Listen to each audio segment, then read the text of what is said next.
Episode 5, Part 2, Mr. Fixit, the house that fought back. Part 2, hello, friends, and welcome back to the Wisdom Exchange. Hi, I'm Bruce Sheets. Last time I told you about the beginning of my adventure with the old Victorian house in Bellsville.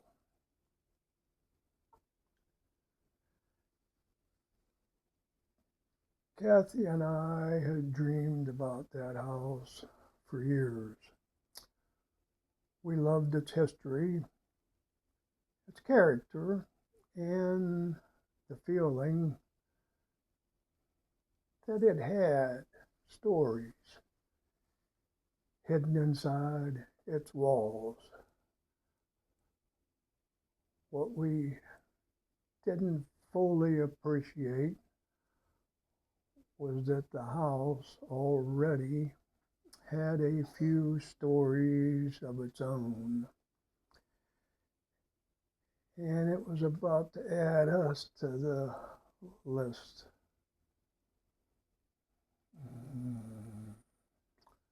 Now, I don't want to give the wrong impression. For a long time, I loved that house. I loved working on it. Every improvement felt like an accomplishment.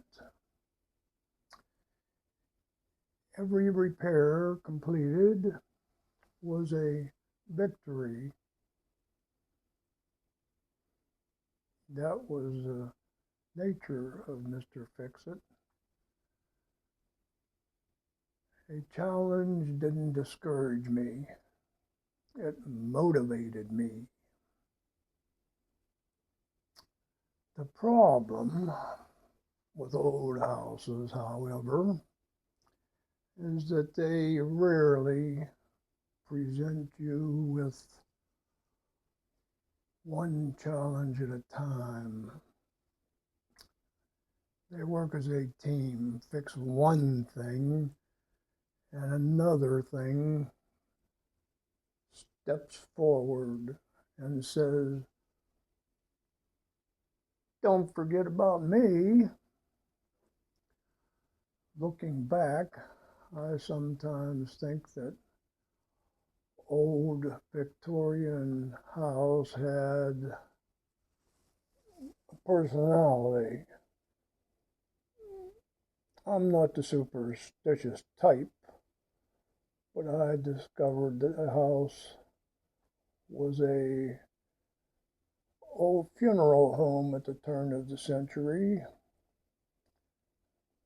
and I'm pretty sure it enjoyed testing me.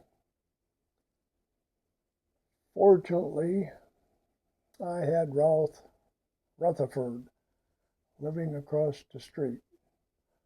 Ralph was the kind of neighbor that everybody hopes to have.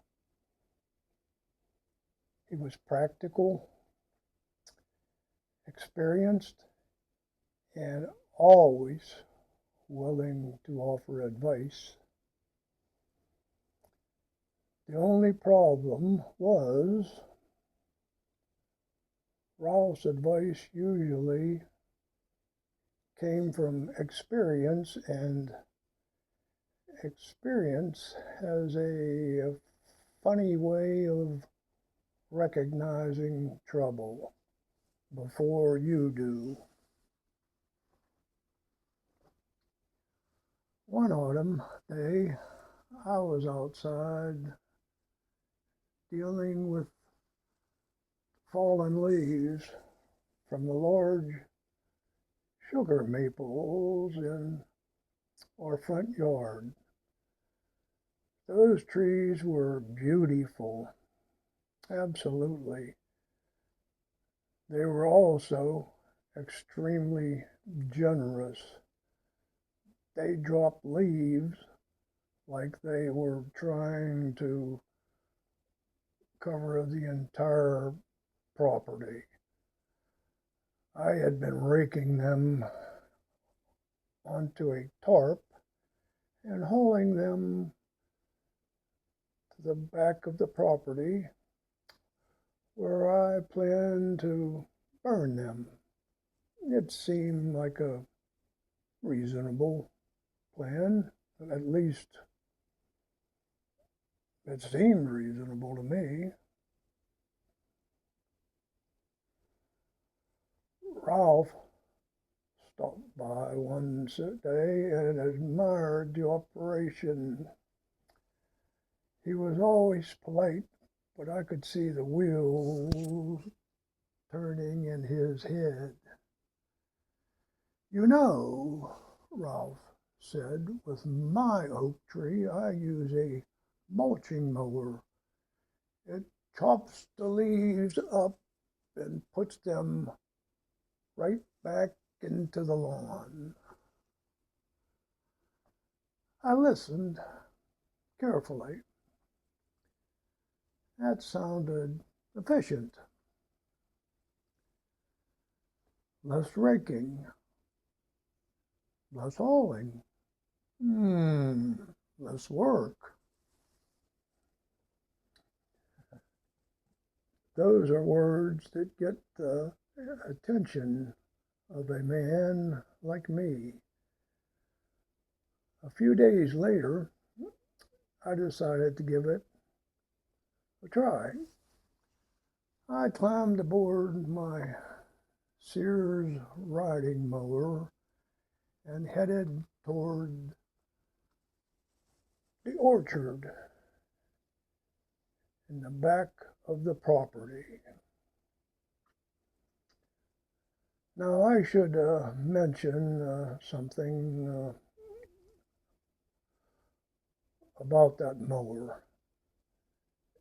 It was a large machine, and at the time, I thought I had purchased exactly what I needed.